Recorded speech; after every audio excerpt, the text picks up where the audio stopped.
Namaste and welcome back to yet another episode with SWAS, the doctor's approach to holistic health.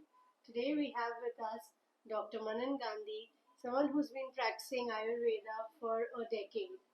He has been very insightful with his description of how the human body can be healed in ways which are so amazing and so easy to adapt. Let's hear on today. I would like to talk to you about food. We want to break down the most important part of holistic healing, which is the Annamaya Kosha. Let's talk about the food that the body needs to, provide it the right nutrition so that we can all live a really healthy and a happy, disease free life. Can you throw some light on what is the concept of food according to Ayurveda? Food is a very important part of Ayurveda. Ayurveda mentions three pillars of life.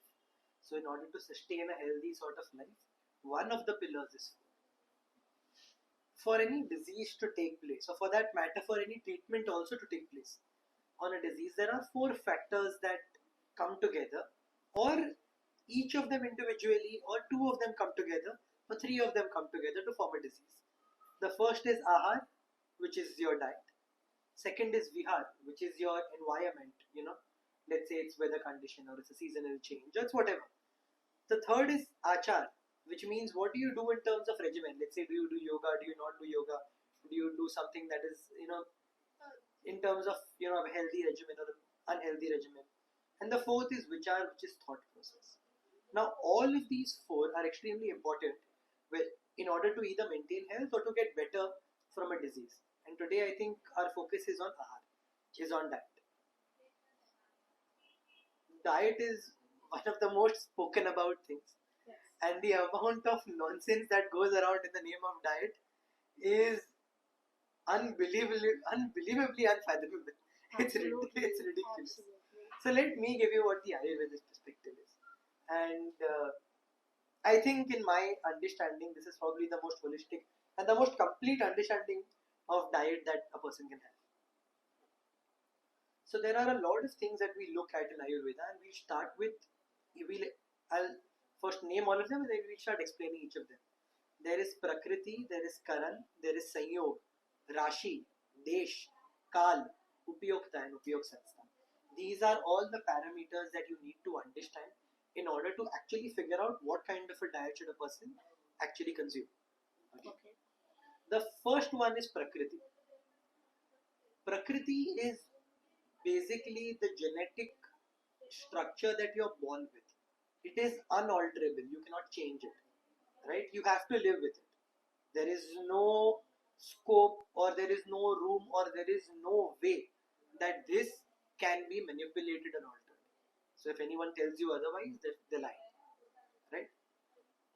Now, how do you identify a Prakriti and why is Prakriti this important in the Ayurveda? The brilliance of the rishis and the brilliance of Prakriti is the exact same as the brilliance of the periodic table. Why is the periodic table so great? Why do we arrange elements in one particular way and then it's a Nobel Prize winning genius, one of the greatest advancements of humanity? Why? Is because they are arranged in a way where if you know how one of the element reacts, you will know how the others will react in that same table. So true. So it reduces your entire experimentation wherein you don't need to check every element on how it reacts. Because when you know one and you've arranged it in the table, you know how the others will behave. So you are able to actually predict and you are able to bypass so much experimentation, so much testing, and you gain so much understanding about something simply by predicting how it works. Prakriti is the same thing. So we are classifying every individual because every individual is unique. Right. But we're classifying every individual into 7 of these categories. The first one is Vata, second is Pitta, third is Kapha, the fourth is a combination. So Vata, Pitta, Vata, Kapha, Pitta, Kapha, and the seventh is Sama when all three are balanced. But doctor, I have heard that even these are in different combinations in each individual. So like we each have a very different thumbprint. Our combination of Vata, Pitta, Kapha, or the combination of this is so unique to just us that even our sibling or our parents won't have that. Is that true? That it's like more like a genetic blueprint of who you are. So it is a genetic blueprint. And of course it is unique. So you will not have two individuals who will have the exact same Prakriti. Yeah.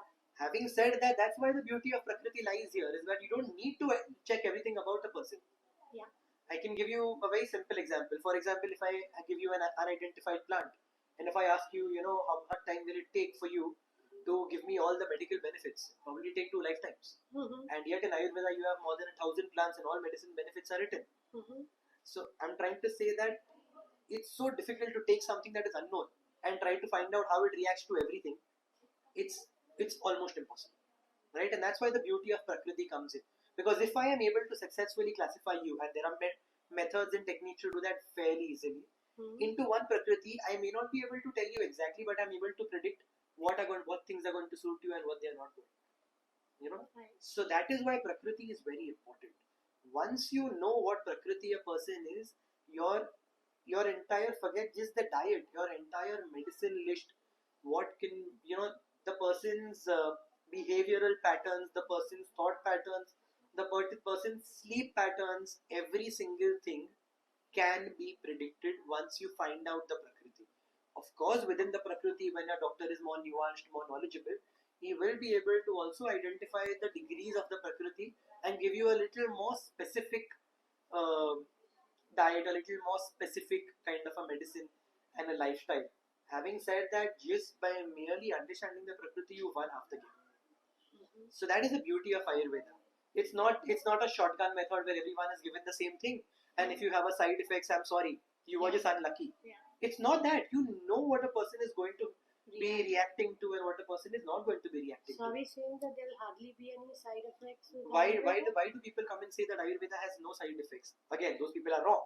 They do have side effects, but it's minuscule compared to what is actually happening in the other sciences. The reason being is that we do Prakriti examinations. We check what the body's Prakriti is, and then we give medicines accordingly. Every patient is not given the same medicine. I'll repeat what I said last time. We do not treat diseases in Ayurveda. We treat individuals. Right.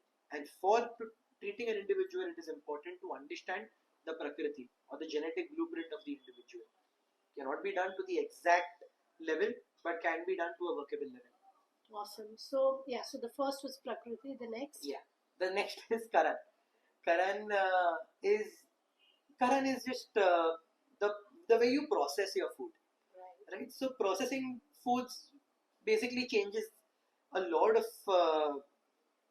chemical Is it about changes. the hormonal breakdowns within or the enzymes? Is it about the No, just enzymes? basic chemical changes. For example, if I take rice that is raw and if I take rice that is boiled, it's going to be very different, right? Yes. So similarly, the way you process your food, the way you cook it. The way you cook it, yeah. So either you cook it, you boil it, you steam it, you fry it. So the way you process your food is also important, right? So that is correct. I can give you a very simple example. So adrak, right, ginger, is actually very hot in potency when you consume it, and it's also hot in potency once it's been mixed with the digestive enzymes, which means it is very hot in potency post digestion. Okay. Whereas if you take soot powder, which is dry ginger powder, it is hot before consumption, but after processing it becomes cooling. Yes. So what differed? It's the same herb, but the way it's consumed, the way it's processed. So Karan or processing is very important. Okay. Right? There's a technique to make soot. You can't just dry adrak and make soot. And people who do that, then it's not soot. It's just dry ginger powder. Right. Right. So again, processes that you for any kind of a diet, the processes that you're utilizing is very, very important, and you need to know which processes are good for you. So whether you should have boiled food or whether you should have cooked food or whether you should have, it depends, right? So that's the second point that you should know. So the first one was Prakriti, the second one is Karan, the third is Sanyog, and Sanyog is, I think, where your interest peaked last time, and a lot of other people's interest really peaks there.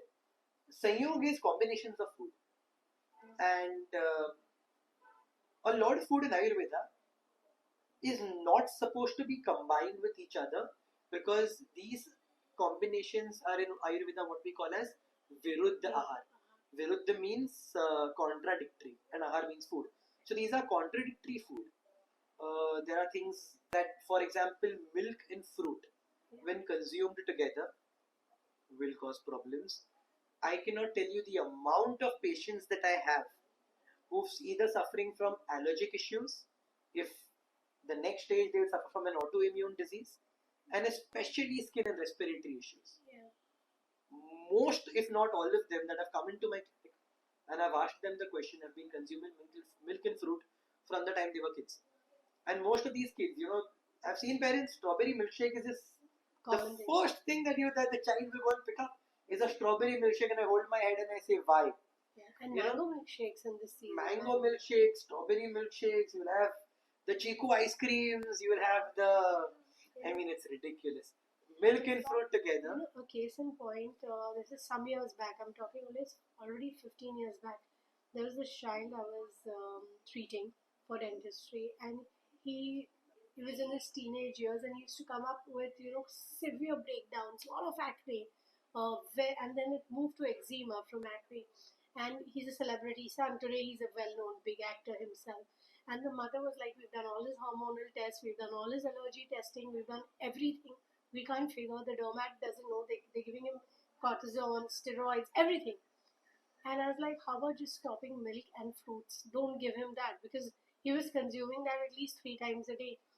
And they didn't listen to me. But then when push comes to shove and he had something to, shoot for, and he needed all of that to go, for a month, this kid gave this up. He was around 18, 19 at that point, and the thing cleared off. So the body shows you what's going wrong. The skin is the biggest organ. I'll tell you why this happens. Because when you have milk and fruit, or milk and jaggery, or milk and fish, these are all the very common viruddhahas that I find in my clinic. It affects the spleen.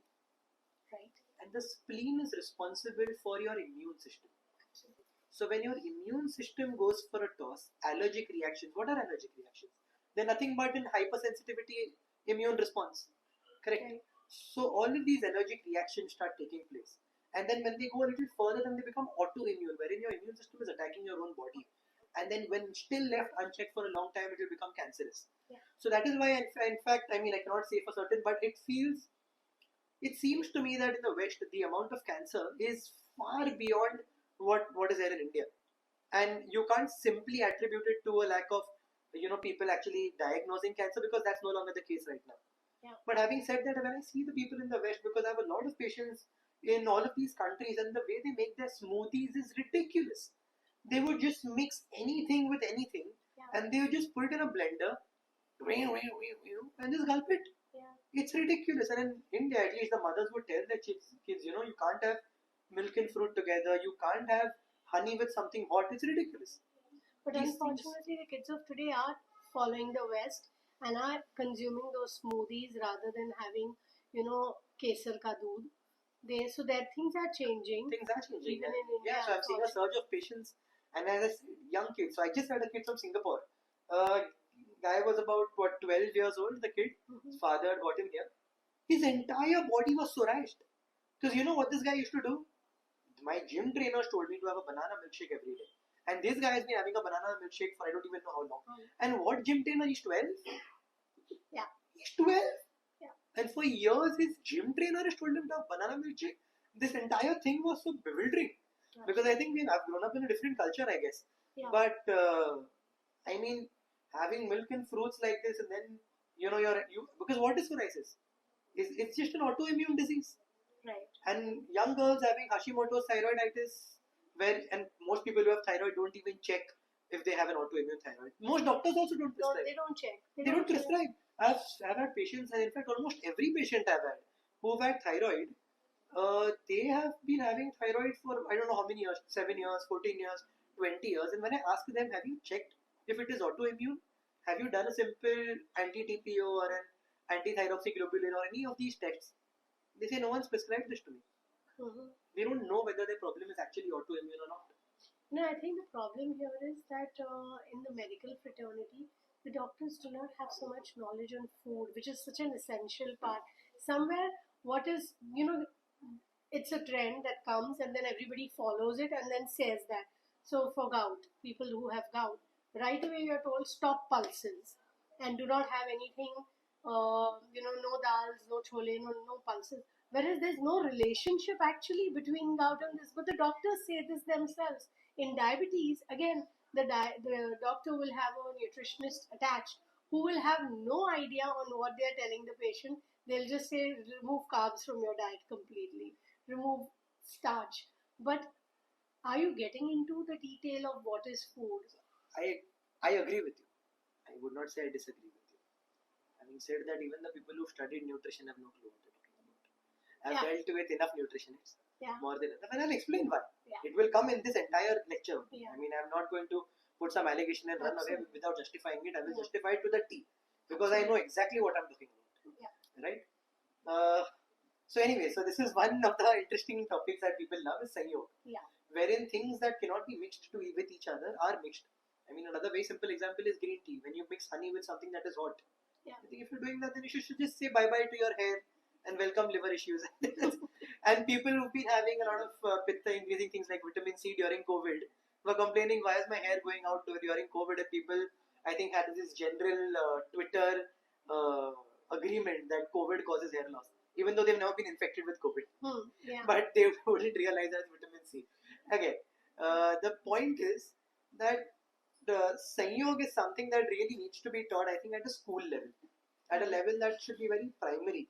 It should be a part of a primary education because nowadays the mothers themselves don't know it, so they're not going to tell their children not to have milk and fruit together. Such a basic thing. It's sad.